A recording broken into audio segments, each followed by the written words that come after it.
સ્વચ્છતાની મોટી મોટી વાતો કરતા વડોદરા મહાનગરપાલિકા વોર્ડ નંબર 17ની મુખ્ય કચેરીની બાજુમાં રોડ પર પાણી વહી રહ્યા છે। સ્વચ્છતાની મોટી મોટી વાતો કરતું વડોદરા મહાનગરપાલિકા વોર્ડ નંબર 17ની મુખ્ય કચેરીની બાજુમાં જ આવેલા પ્રાઇવેટ પ્રોપર્ટીના માલિક દ્વારા પાઇપ લગાવીને રોડ પર પાણી વેડફવામાં આવી રહ્યું છે, પરંતુ જો વોર્ડ ઓફિસરની બાજુમાં જ આવેલી હોવા છતાં તંત્ર દેખતું નથી તો આ રસ્તા પરથી વોર્ડ ઓફિસ દક્ષિણ ઝોન અધિકારીઓ આ પાણીનો વેડફાટ રોડ પર દેખાતો નથી કે શું?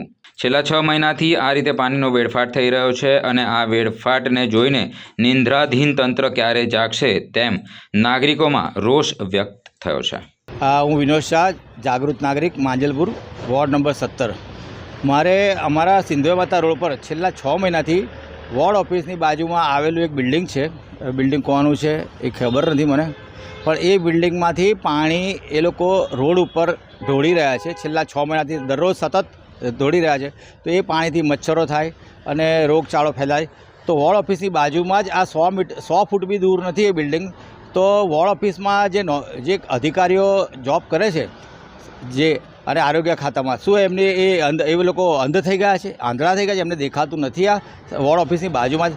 તો અમે વારંવાર રજૂઆત કરી, તેમ છતાં પણ હજી પણ આ જે સમસ્યા છે તેનું નિવારણ આવ્યું નથી। અને એ જે કંઈ વ્યક્તિ હોય આનો માલિક મકાનનો અને પાણી બહાર બેફામપણે ઢોળી રહ્યા છે, તો મારી નમ્ર વિનંતી છે સરકારને, કોર્પોરેશનને અને વોર્ડ ઓફિસને કે ભાઈ આનું તમે જે હોય તો એને તમે નોટિસ આપો અને એનું આગળ કાર્યવાહી કરો। નહીં તો પછી હવે આ તો એક જણ દોડશે તો એને જોઈને બીજા 10 જણ રોડ પર દોડશે। સ્વચ્છતાની વાતો કરે છે વડોદરા, આ કેટલું યોગ્ય છે? વડોદરામાં સ્વચ્છતા તો જેવું કંઈ છે જ નહીં, બરાબર। જ્યાં જુઓ ત્યાં ભૂવા પડે છે, જ્યાં જુઓ ત્યાં ખાડા હોય છે, બરાબર। અને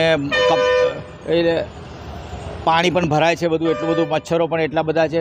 તો સ્વચ્છતા જેવું તો ખાલી કંઈ છે નહીં, ખાલી તો કહેવા પૂરતું જ છે કે વડોદરા સ્માર્ટ સિટી, બાકી ખરેખર આ ભૂવા સિટી બનાવી દીધી છે આ લોકોએ।